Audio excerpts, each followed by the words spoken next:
and welcome back to Betting School from the Form Guide.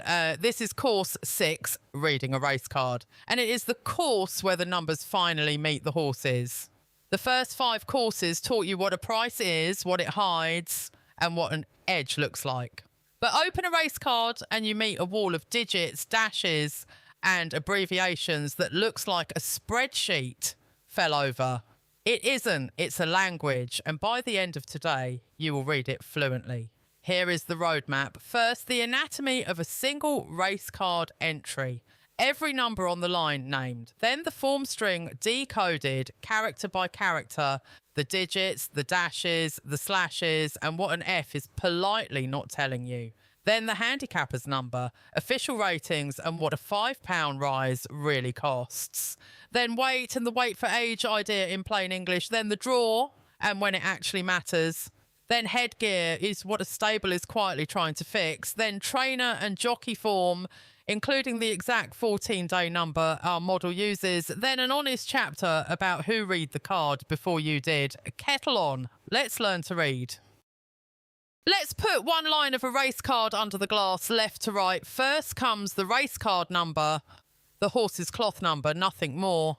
Beside it, usually in brackets, the draw, which numbered stall the horse starts from. Then a string of digits and dashes, that's the form string, the horse's recent history compressed into a line of type, and it gets its own chapter in a moment. Then the name, the only bit most people read. Underneath, the age in years and the weight to be carried, given in stones and pounds. 9 stone 2 means 9 stones and 2 pounds. Then 2 names, trainer and jockey. And finally, tucked at the end, the official rating, the handicapper's opinion of this horse, expressed as a single number. 9 items, every one of them is a clue, and we're going to take them in turn. Now the star of the card, the form string, that little row of characters before the name is the horse's whole recent career in shorthand. Every run, every mishap, every winter off. Crack this code and a race card stops being a wall of noise and starts telling you stories. Let's decode it one character at a time.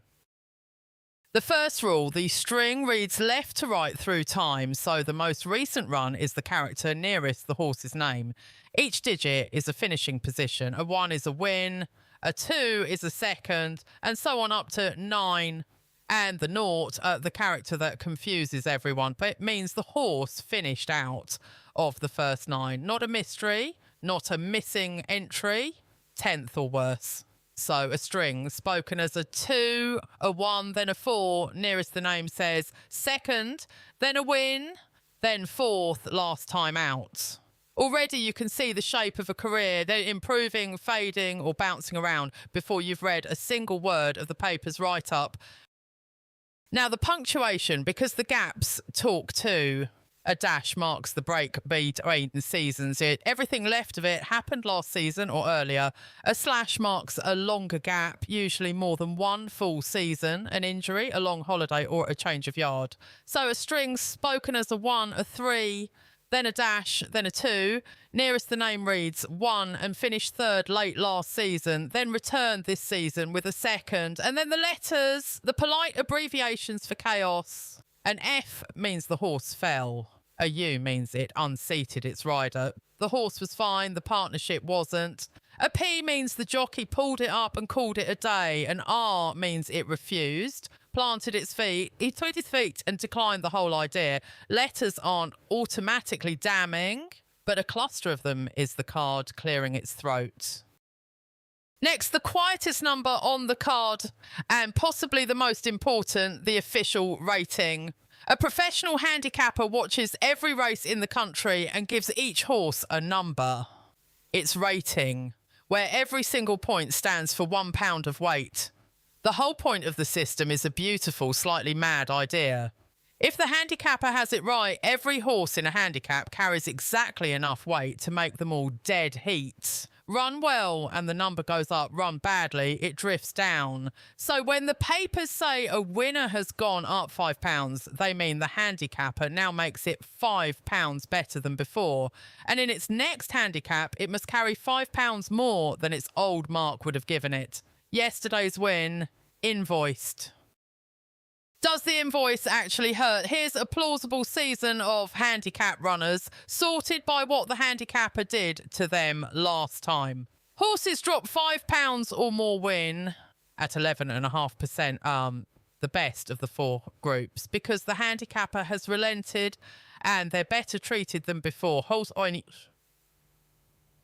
Horses left unchanged win at 9.8%, almost exactly the average handicap runner's 1 in 10. A small rise of £1 to £4 trims that to 9%, but horses put up £5 or more win at just 7.6%. Nearly 4 wins per 100 fewer than the well-treated group. Not a death sentence. Notice good horses defy rises every week. But the drift across these bars is the whole handicapping system doing its job, pound by pound, pulling winners back to the pack. So what does carrying weight actually mean? The figure on the card, 9 stone 2, say, is the total the horse must carry. Jockey, saddle and thin lead plates added until the scales agree. In a handicap, that weight comes straight off the rating we just met. The top rated horse carries the most, and every pound of rating below it is a pound less in the saddle. Then there's weight for age, which sounds technical and is actually just fairness. A 3-year-old racing older horses is like a talented teenager playing against grown adults. Still growing into its strength, so the younger horse is allowed to carry a few pounds less, and the allowance shrinks month by month as the season goes on and the youngster matures. Same idea as age group sport, written in pounds instead of age brackets. That little bracketed number by the Racecard number, though, the draw, is the most ignored figure on the card.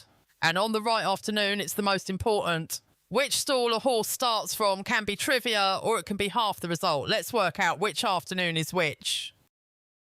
Here's the plain English rule. The draw matters most in sprints on straight courses with big fields. The race is over in a minute. Nobody has time to recover from a poor position. And the field often splits into groups that run on different strips of grass. And if the strip by one rail rides faster, the horses drawn on it get a moving pavement, the others don't. On some courses, that bias is famous and persistent. Now, the other half of the rule, over longer trips and on round courses, the draw fades fast. There's a whole race to sort out position, and after the first bend, everyone has funneled into the same queue anyway. So check the distance and the shape of the track before you care about the stall number. Some days it's the story, most days it's a footnote. Let's see what a real bias looks like with plausible numbers from the kind of straight 5-furlong course our shows moan about every summer. 15 runner fields, 3 groups of 5 stalls, and each group would take a third of the wins. 33% and change if the draw were irrelevant. Instead, stalls 1 to 5 down by the favoured rail take 42% of the wins. The middle group, stalls 6 to 10, lands almost exactly a fair share at 33. And the wide group, 11 to 15, collects just 25%. That's the railside banking, roughly 9 wins per 100 more than fairness would allow. Decided before the stalls even open. The market knows about draws like this one, by the way, and prices them in, but now you know what it knows.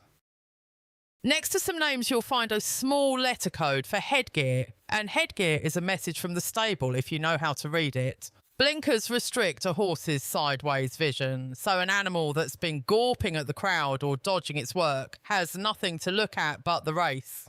Cheek pieces are the softer version, strips of sheepskin that nudge the focus forward without shutting the world out. A visor sits between the two, and a hood muffles noise for the anxious types. The key word to hunt for on the card is first time, because first time Headgear is a stable openly experimenting. Something in this horse's races isn't working, and here's our attempted fix. Sometimes it transforms them, first time out especially. Often it changes nothing. It's a signal about intent, never a promise about outcome.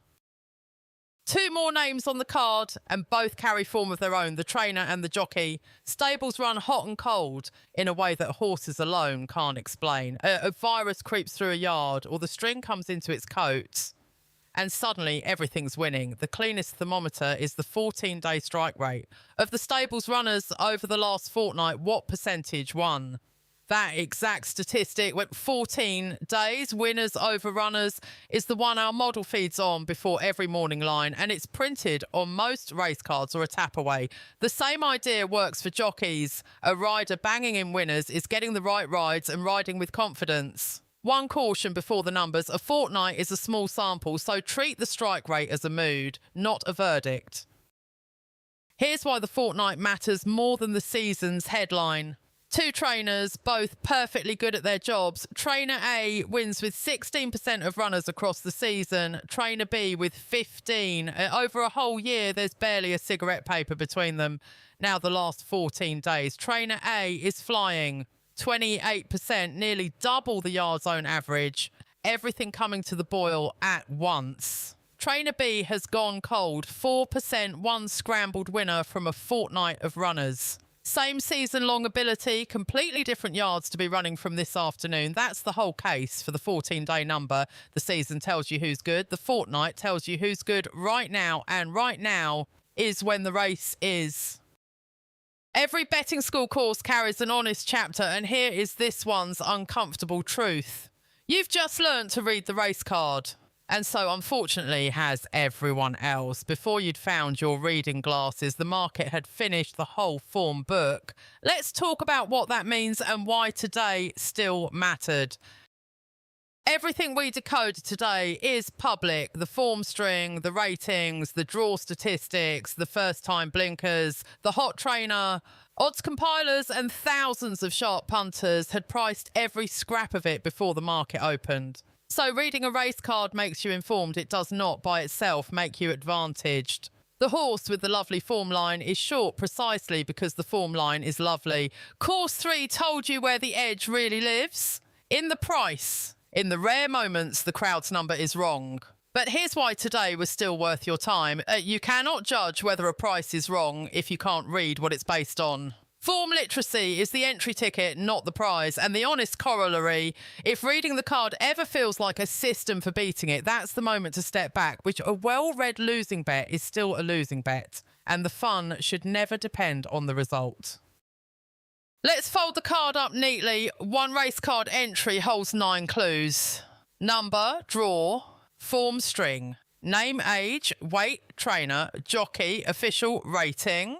The form string reads left to right into the present. Digits are finishing positions. A naught means out of the first 9. A dash is the seasonal break. A slash a longer absence. And the letters are polite words for falls, unseats, pull-ups and refusals. The official rating is the handicapper's number, 1 point per pound. And a £5 rise is the bill for winning, worth nearly 4 wins per 100 across a season of runners. Wait for age is simply a head start for the youngsters, shrinking as they mature. The draw decides sprints on straight courses and fades everywhere else. First-time headgear is a stable experimenting in public, and the 14-day strike rate, our model's own thermometer, tells you which yards are hot this afternoon, not last spring. Read all 9 and a race card becomes a story. Just remember who else has read it. And that completes course 6. You can now open a race card and read it like a native. Decode a form string down to its last naught. Explain what a £5 rise costs. Say when a draw is destiny, and when it's trivia, spot the first time blinkers and check the 14-day strike rate exactly the way our model does before the morning line. Just as importantly, you know what that literacy is for. Not beating the market, but understanding the prices it sets. Next time we put that literacy to work on the biggest puzzle in the game. Why favourites lose. Why the most backed horse in the race wins far less often than the crowd feels it should. Subscribe so it lands in your feed, and the daily shows at 7, midday, 4 and 10 will keep your form reading sharp between courses. Now the serious bit, said with love. Everything in betting school is education and opinion only. Never financial advice and never an instruction to bet.